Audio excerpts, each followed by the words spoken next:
Welcome to Whiskey Catapult, where we catapult around the world trying whiskeys from all over the world. And today, we're catapulting over to Scotland for National Scotch Day. Now, I had a hard time thinking about what whiskey do I want to drink for National Scotch Day. I could go to the Lowlands for a nice light one, could go to Islay for a more heavily peated style. They've got others, but that's usually what they're known for. Or I go to Campbelltown for some funk. Then I thought, why not go to all of them? So this will be a fun little one comparison of a couple different bottles that I have from the Scotch Malt Whiskey Society.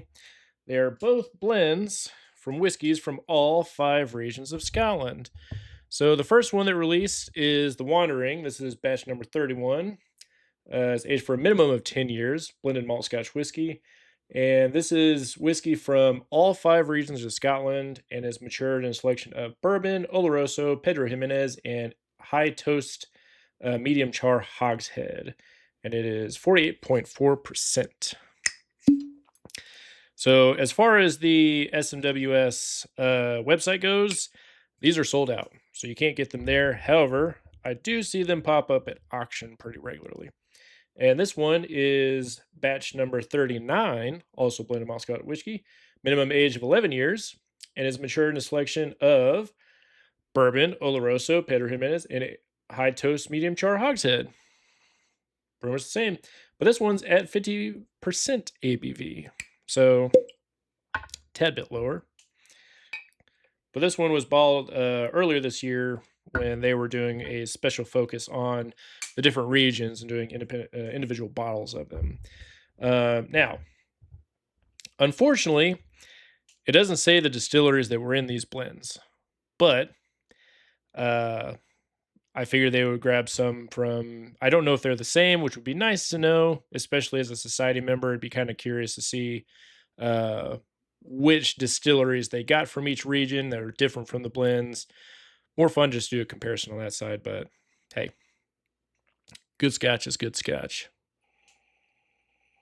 So the Wandering, this one here,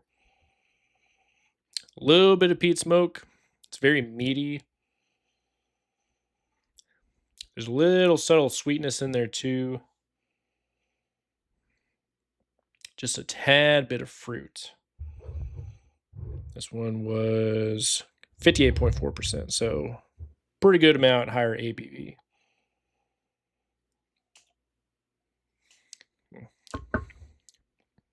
Yep. So that peak smoke's coming through. Good amount of nice oakiness. Little bit of a, it's not quite cream. I wouldn't quite put it as vanilla frosting yet either. Maybe a cream cheese frosting. Really nice kind of meatiness in there. Almost like a steak. This one's tasty.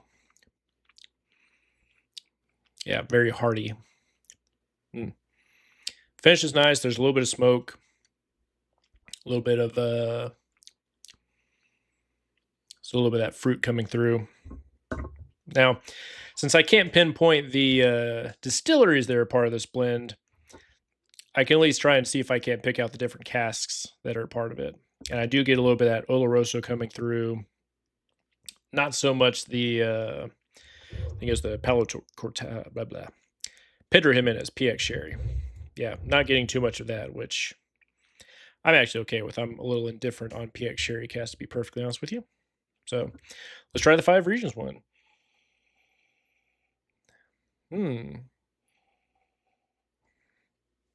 Very faint smoke on this one. This one I'm getting a lot more fruit. Little bit of oak spice.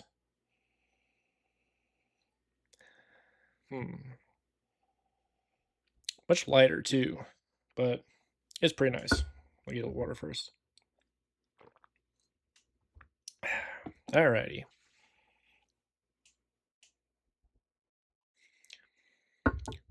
A lot of rich fruit coming in. Still a little bit of light oak. Mm. This one's got a little bit of creaminess too, but it's more of a, I say more like a fudge. Yeah, almost like a little bit of a chocolatey fudge. There's a very, very faint amount of peat, and I mean a whisper just on the bottom end. Keeps it interesting, engaging. A little bit lighter. Mm. Okay. A lot of that fruit comes forward on the palate or the finish as well. Not really much of the fudge, but it's got some of that sherry spice come through really nicely. So, yeah, very different. Which I've never done a side by side comparison of these before, so I remember thinking that they were kind of similar, which had me curious about which distilleries they use for each one. But this one is very more on the peated kind of bonfirey kind of side versus the five regions, which is just barely kind of in there. Mm. But both really nice. But I like stuff like this. I know this can seem kind of gimmicky, where it's just like, oh, we just took a scotch from all the regions, blend it together, and voila, here you go. There's a independent bottler in the U.S. called Lost Lantern that for America's 250th, they released a bourbon with a bourbon from all 50 states, and I love that kind of shit. So haven't been able to get my hands on it, but a friend at a local shop brought one in. I was able to try it. It's not bad, but it is one of those where you think about, okay, when you think of all the different components of a blend, are you trying to make certain things stand out more than others? What kind of profile are you going for, etc.? I feel like from bourbon from all 50 states, that seems a little bit more gimmicky than, are you really able to like identify the different pieces? Are they all similar enough to where you can get a good cohesive blend out of? It was good. I'm not saying it wasn't, but with that many components, it seems kind of off. But at the same time, Johnny Walker Black and Blue, thousands of different whiskeys, I'm sure, go into those blends, and you're just going for like a unified profile on this one. This one, I'm curious to see because I feel like this one is more focused on the five regions in general. And so I feel like this one is a little bit more of a let's make sure that each region kind of sings a little bit in the blend. Whereas this one was a hey, we used all five regions in producing this blend, but we're going for a specific flavor profile of it. Yeah, because I do get a little bit of like the lightness that you see in the lowlands.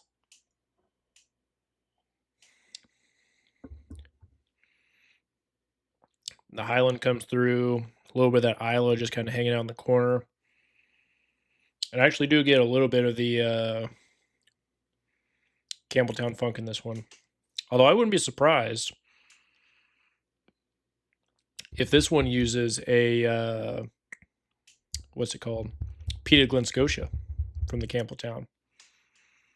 And then Isla is just more like a Bunnahabhain or something. I could easily see that for this one. But it's good. They're nice. They're very different. These were really, really good priced for Scotch Malt Whiskey Society. I really like their blends. I wish more of them came stateside. I think they're really good, and they're also really good value.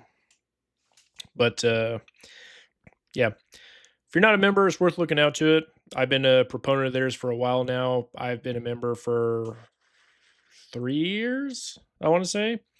And the main reason I signed up to be a member was because I was actually in Scotland, and I know they had a tasting room there for members. And I was like, well, I got to sign up for that. That sounds like a fun experience. And it was super, super good time. Highly recommend. The peat on this one is kind of softened a bit. Or it's giving a little bit of time to open up.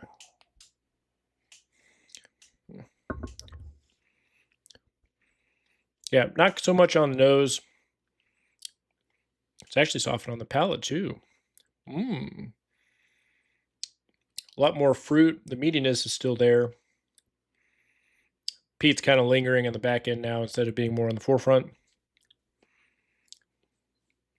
A lot of different spice. And this one is a higher proof, and you can tell that this one's got a little bit more proof to it. Not so much an alcohol burn way, but the amount of impact that it has.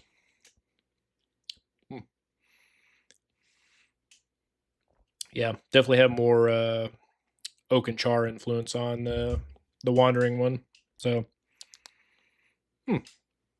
yeah, both really good. Both great ways to celebrate National Scotch Day. You know, why not? So, yeah, I like them. If you can find these, highly recommend. But yeah, hopefully have a really good National Scotch Day. Drink some really tasty scotch, and cheers. If you like this video, hit that like button and subscribe to see where we catapult off to next. Have a good day.